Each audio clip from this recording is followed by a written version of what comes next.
The honest opponent.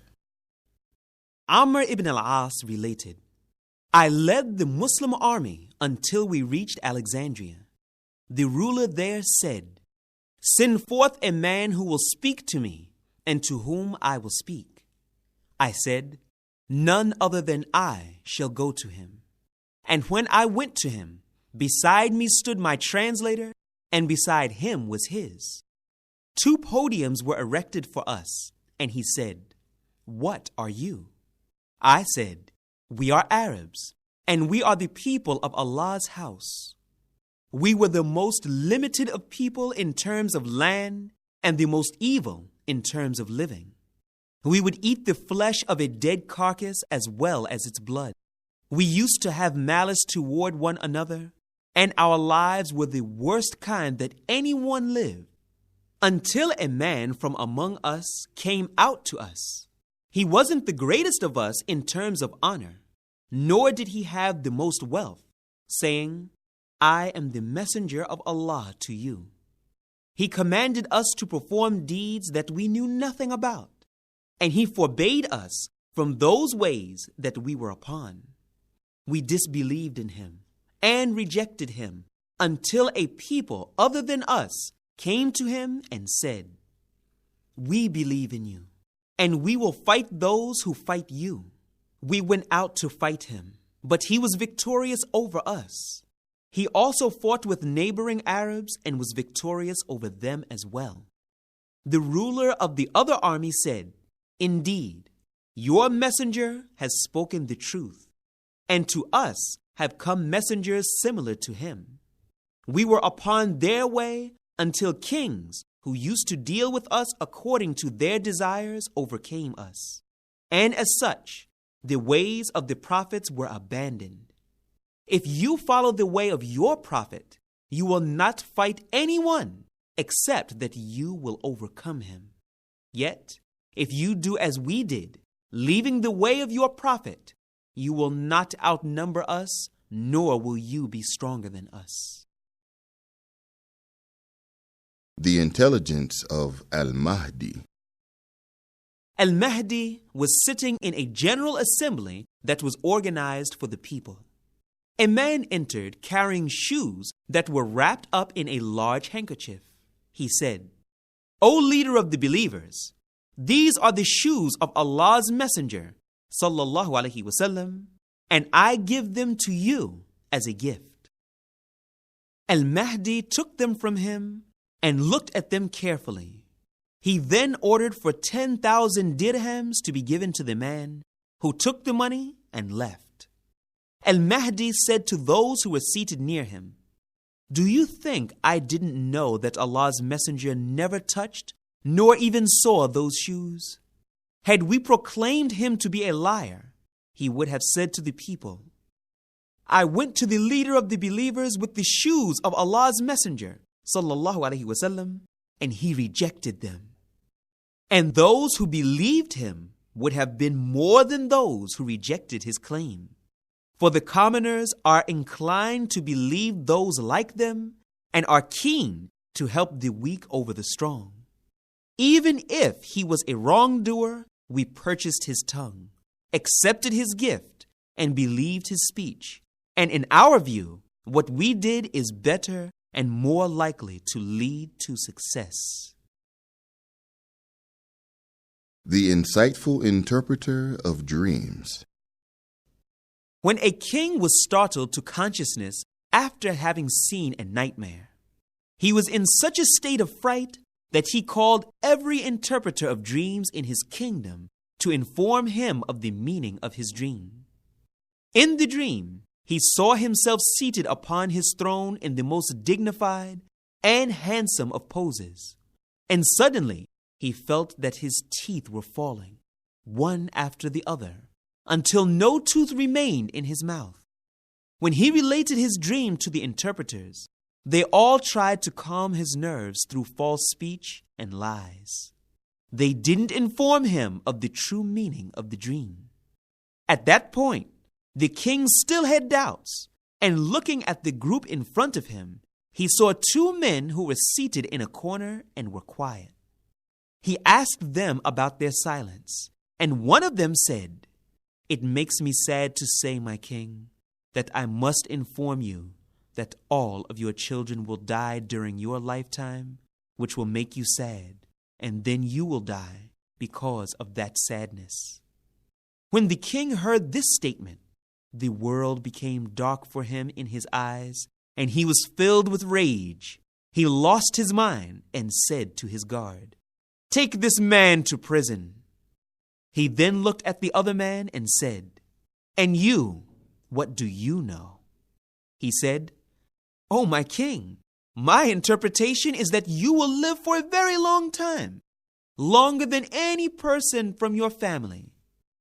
And that is what your people wish and desire most." The king became happy, and all grief was removed from him, and he gave an excellent reward to the man.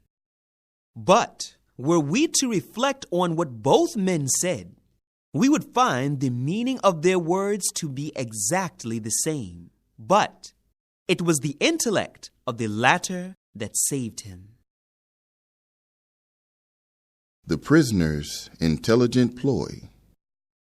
Haris ibn Abbad, one of the rulers of Andalus, was looking to capture Adi ibn Abi Rabi'ah in order to exact revenge from him. His problem, and that of many of his guards, was that he didn't know what Ibn Abi Rabi'ah looked like. A prisoner said to one of the guards, "Will you free me if I show you to him?" He said, "Yes, I promise to do so." After an oath from him, he said, "I am Adi ibn Abi Rabi'ah." And remembering his promise and oath, the guard felt compelled to free him. A quick save. One day, Al-Hajjaj went out hiking. When his companions left him, he was left alone in a field where an old man from Bani Ajil came across his way. Al-Hajjaj asked, "From where, old man?" He said, "From this village." He asked, "And what is your opinion of the governors of this region?" He said, "They are the worst of governors. They oppress the people and deem lawful their wealth." Al-Hajjaj then asked, "And what is your opinion of Al-Hajjaj?" He said, "No one has ever ruled over Iraq who was more evil than him." He asked, "Do you know who I am?" He said, "No." He said, "I am Al-Hajjaj." The old man said, "And do you know who I am?" He said, "No." He said, "I am such and such, son of such and such. I am the madman of Bani Ajil.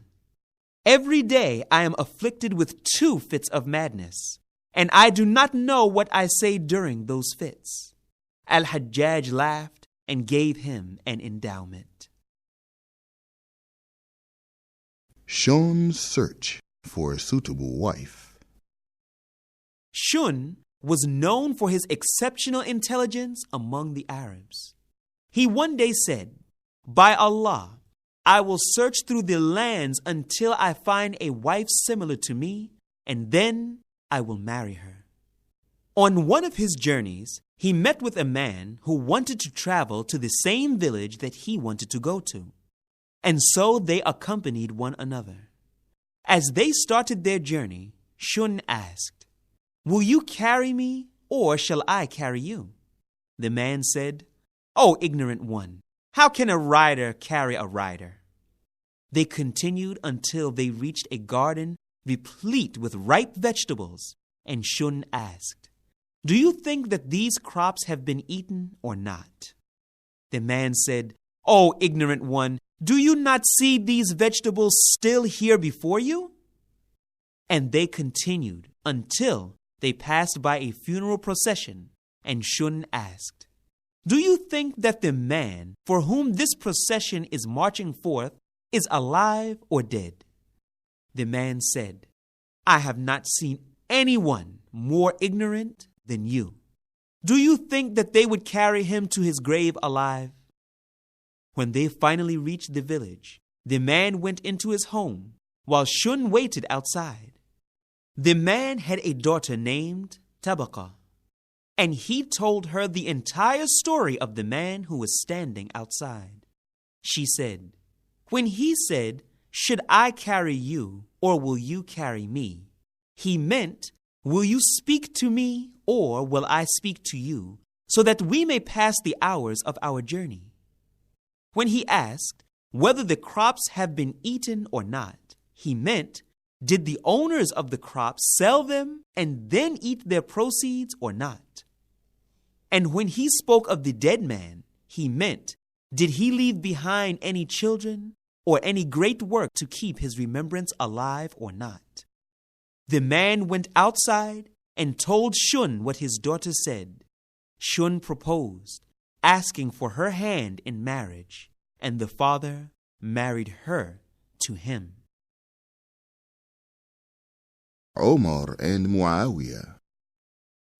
May Allah have mercy on the leader of the believers, Umar ibn al-Khattab, radiyallahu anhu, who sought little from this world and who very much disliked to see manifestations of richness or extravagance from his governors. On one occasion, he visited the governor of Sham, Muawiyah ibn Abi Sufyan, who gave a warm welcome to him and arranged for a very large convoy. Omar was amazed and said, "By Allah, he is the Kisra of the Arabs." He became very angry indeed and reproached his governor for being extravagant. Muawiyah responded, "In our land, there are many spies from the enemy. Therefore, we must show them the dignity and power of the ruler so as to instill fear into their hearts. But if you order me, I will do so, and if you forbid me, I will abstain." Omar said, "If what you say is true, then it is the opinion of a very intelligent and wise man, and if it is false, then it is the deception of a very literate and civilized man." Muawiyah said, "Order me, O leader of the believers." He said, "I neither order you nor forbid you." Arguing over that which is delicious. As a ruler and his wife were seated for dinner, they argued over which of two kinds of sweets was better and more delicious. On the same day, a famous judge came to meet the ruler, who invited him immediately to join them in their meal. When the judge arrived, the ruler informed him about the difference of opinion between himself and his wife over the two kinds of sweets. He demanded of the judge to rule between them, and the judge playfully said, "I cannot rule over that which is absent." And so the servants hurried to present before him the two different kinds of sweets. He extended his hand and ate from the sweet that the ruler loved more, and then he said, "A beautiful and delicious kind of sweet, and all praise is for Allah who has made it sweet." Then he went to the other sweet, which the wife of the ruler loved more. He began to eat from it, and he said, "A beautiful and delicious kind of sweet, and all praise is for Allah who has blessed us to taste it." He continued to eat, from one kind, then from the other, until he could eat no more. And all the while, the ruler and his wife were looking at him. When the judge finally finished after what seemed to be an endless amount of time, the ruler asked him which was better and more delicious. He said, "O ruler, I have not seen anyone more eloquent in arguing a case than these two. Each time I intended to rule for one of them, the other came forth with his proofs and arguments. All those who were present laughed, and the disagreement came to an end."